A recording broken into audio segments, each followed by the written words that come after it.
Hi, I'm Tony Bellamy, and welcome to Just Coolin', where hip-hop meets bebop, and bebop meets hip-hop in the many flavors of jazz.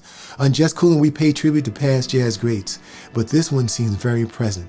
We pay tribute to the great Armando Anthony Corea, a.k.a. Chick Corea, who was a multi-composer, keyboardist, band leader, and jazz bop and avant-garde, and fusion and classical chamber music. Chick was born June 12, 1941 in Chelsea, Massachusetts. His father was a trumpeter who introduced young Armando to the piano at the age of 4. Surrounded by jazz at home and bop music, he was influenced by Dizzy Gillespie, Charlie Parker, and Lester Young the Prez.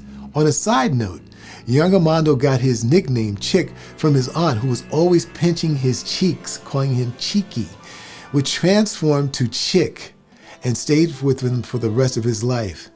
Thank goodness it was just Chick. So when Chick was 8 years old, he began studying with a classical pianist by the name of Salvatore Sulo. Chick credits him for providing a solid foundation in piano. At age 11, Chick gets his first gig playing with a lounge band, the Four Sounds. During this time, Chick practices the hard bop music style of pianist Horace Silver, whom he credits as an inspiration for his musical philosophy. At the same time, Chick has an interest in playing Latin music, so he's playing gigs around in Massachusetts with the Phil Barboza Latin Band. In 1959, Chick leaves to New York City, 2 reasons: to attend Juilliard School of Music and Columbia University, and drops out of both and decides to pursue a musical career. He meets drummer Tony Williams, and he starts gigging around in the loft scene for over 3 years. In 1962, though, Chick gets his first gig playing with Mongo Santamaria's album Go Mongo. In the early 60s, Chick is a sideman for many groups, such as trumpeter Blue Mitchell, where he records his first tune, Chick's Tune. And he plays also with Stan Getz, Sarah Vaughan, and Herbie Mann. 1967, though, is a pivotal year. Chick forms a trio and records the album Now He Sings, Now He Sobs, which becomes, they say, one of the most influential jazz trio recordings of its time. In 1968, Miles Davis requests Chick Corea to replace Herbie Hancock, who has left his group, to record on Miles Davis' album Files de Kilimanjaro. Chick then records with Miles In a Silent Way, the next album, and then the monster album of all, 1970's Bitches Brew, with sidemen John McLaughlin, Joseph Zawinul, Bernie Maupin, Hubert Laws, and Woody Shaw, just to name a few.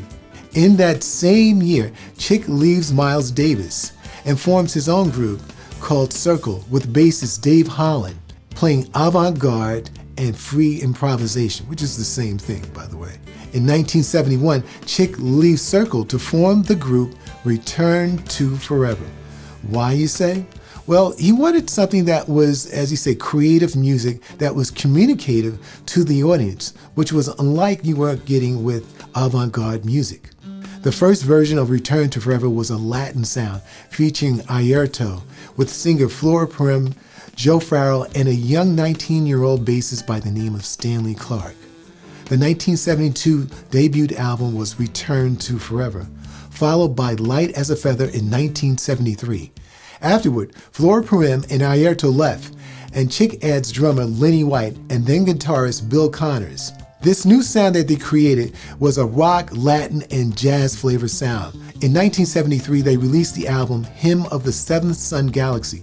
Afterward, Bill Connors leaves, and 19-year-old Al Di Meola joins as the new guitarist, and RTF takes off.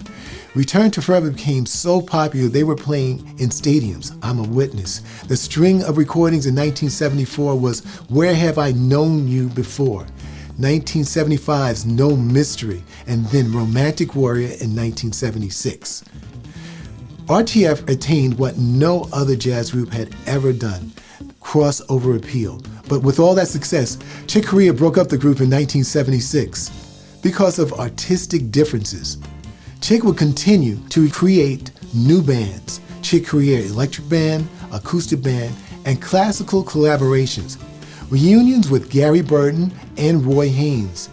In a 15-year period starting in 1977, Chick recorded 23 albums, winning 13 Grammy Awards, Downbeat Awards, and Jazz Masters.